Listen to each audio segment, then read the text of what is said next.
দেখেন সাতক্ষীরা জামাতের লোক মেয়ে সহ এখানে ধরা খাইছে। এই যে মুরব্বী মেয়ে সহ ধরা খাইছে জামাতের লোক। হ্যাঁ জামাতের লোক। ঠিক আছে, দেখছেন না একটা ঘটনা সাতক্ষীরার কি চলতেছে? এমপি গাজী নজরুল ইসলাম নেই সাতক্ষীরা, মেয়ের বয়স 14, মেয়ের বাপের বয়স 36, আর ওনার বয়স হলো 74 না কত।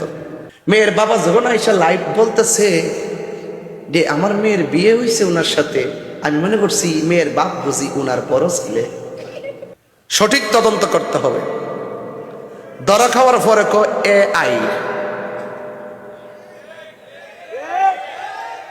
2 দিন পরে কয় বিয়া হয়েছে, 3 দিনের মাথায় কয় আমরা যাচাই বাছাই করতেছি। ধরা পড়ার আগে রোমান্টিক, ধরা পড়লে বউ। এই সমস্ত ঘটনা AI বলে চালিয়ে দেওয়া বিকৃত যৌনাচার। আবার ধরা খাওয়ার পরে দ্বিতীয় বিয়ে বলে চালিয়ে দেওয়া পাক্কা মিথ্যাচার। সঠিক তদন্ত করে, সঠিক তদন্ত করতে হবে।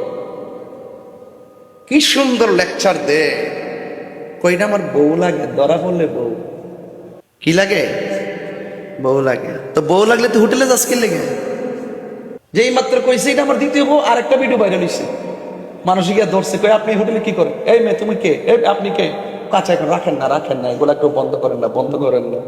যদি বই তো বন্ধ করতে কি লেগে, বউ হইলে বুক ফলায় কইব এই আমার জামাই লাগে, জামাই কইব এটা আমার বউ লাগে। মৌলবীরে ইসলামের স্লোগান দিয়া যে রাজপথ গরম করো, এখন তোমরা কোথায় ঘুমাই রইছ? কোথায় ঘুমাই রইছ? আমরা বারবার বলছি যদি কোনো মাজারে অসামাজিক কাজ হয়, আমরা ওই অসামাজিক কাজকে প্রতিরোধ করব। আল্লাহর ওলির মাজারে আক্রমণ করা যাবে না। এখন তোমাদের মাদ্রাসায় যে এরকম অপ্রীতিকর ঘটনা হয়, একের পর এক যে অসামাজিক কাজগুলো হচ্ছে, এখন তোমরা কি মাদ্রাসা ভাঙতে পারো না? এরার ইতিহাস জাতি এখন দেখতেছে, ছিছি দিতেছে। লজ্জা মুখ দেখাইতে পারেন এই সমস্ত কুলাঙ্গার গোলার কারণে। কথা বলেন ঠিক না বেটি? আবার অনেকে দালালিও করা শুরু করছে। ভাগ্য ভালো যে ডাক্তারটা ম্যাডামটা কি সুন্দর স্টেটমেন্টটা দিছে, এই হুজুরটার কথা কইছে, নাইলে তো মামলা এখনো তো চেষ্টা করতেছে টাকা টোকা দিয়া, ওই বাদী পক্ষকে হুমকি টুমকি দিয়া এটাকে দাফন করে দেওয়ার জন্য। দাফন করার সুযোগ নাই। অপরাধী যে হবে তাকে অফকোর্স আইনের আওতায় আনতে হবে। কথা বলেন ঠিক না বেটে? আর দর্শকের পক্ষে যারা যে আইনজীবী ফাইল ডিল করবে, ওই আইনজীবীর বিরুদ্ধে অবস্থান নিতে হবে। কথা বলুন ঠিক না বেটে? এই জন্য আপনাদেরকে বলবো সতর্ক থাকবেন। ছেলে মেয়ে কোথায় পড়াবেন আল্লাহর ওয়াস্তে চিন্তা ভাবনা করে পড়ান। এদের কাছে ছেলে অনিরাপদ নাই, এদের কাছে মেয়ে অনিরাপদ নাই। আরে কুত্তাও তো একটা ভাদ্র মাসে কার্তিক মাসে যখন কুত্তাও যখন পাগল হয়, তখনও তো কুত্তা ওই বড় কুত্তা দেখে, ছোট বাচ্চারা সে কিন্তু টাচ করে না। কথা কোন ঠিক না বেটি? এরা তো কুত্তার ছাই তো আরো অদম হয়ে গেছে। কথা বলে ঠিক না বেটি? জুতা দিয়া বাইরে ফাটাই যাওয়ার দরকার।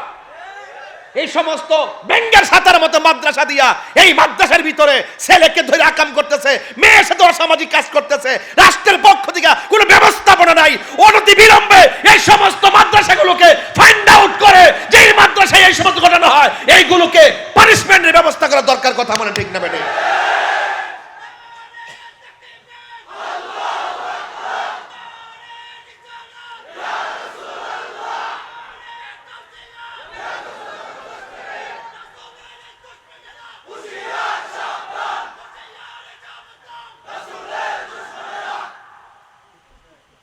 আমার কথা পরিষ্কার, আমার কথার মধ্যে কোনো ভাগ যোগ্য নাই।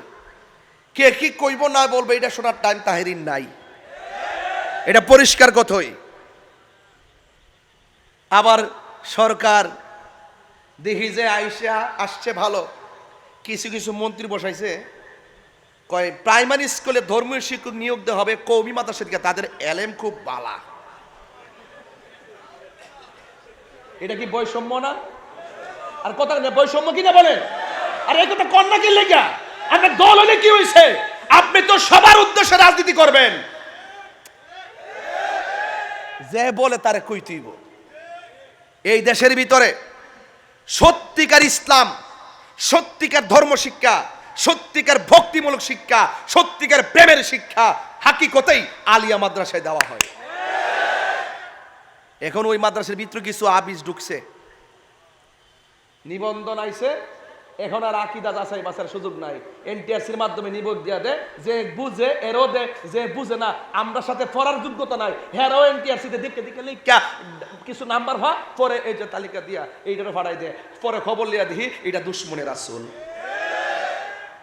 কই যাইবেন? শিক্ষা ব্যবস্থা কোথায় নিয়ে ফেলাইতেছে? কমি মাদ্রাসা নাকি বলে ধর্মীয় শিক্ষা ভালো হয়, ওই ধর্ম শিক্ষা ভালো হয়, মাঝে মাঝে ছাত্র নিয়ে আকামও হয়।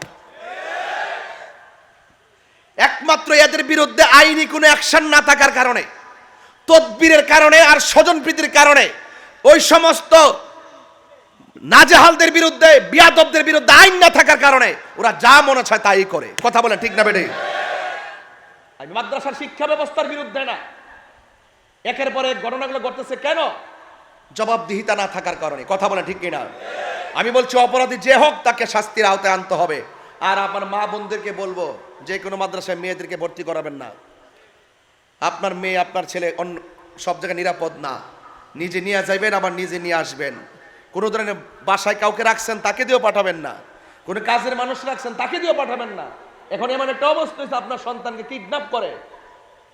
আজকে ঘটনা ঘটছে কি জানেন?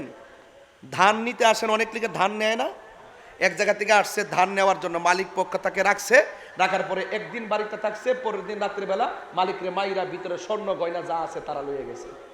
এবার বিশ্বাস করবেন কাকে? এখন কিন্তু আমরা খুব জীবন রিস্কের মধ্যে আছি। এই মব ভায়োলেন্স এই 2 বছরে যেভাবে বৃদ্ধি পেয়েছে, এগুলো আগে ছিল না। এগুলো কিন্তু এখন কেউ কাউকে মেরে ফেলাটাকে কিছুই মনে করে না।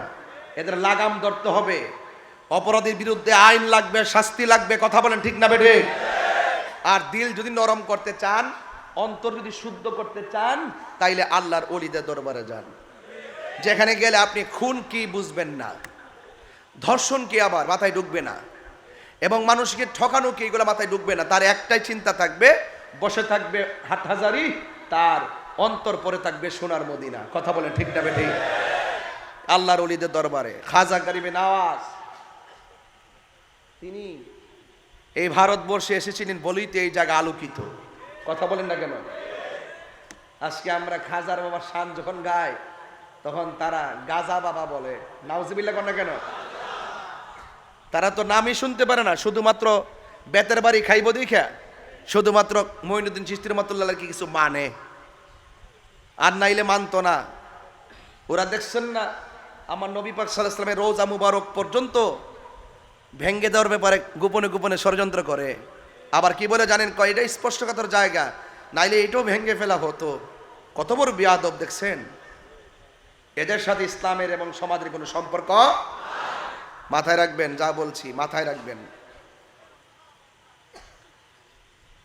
এখন হুজুররা ঘুমাই গেছে গা, সিয়ার পাইছে না, বেহেশতের টিকিট বেচছে মোটামুটি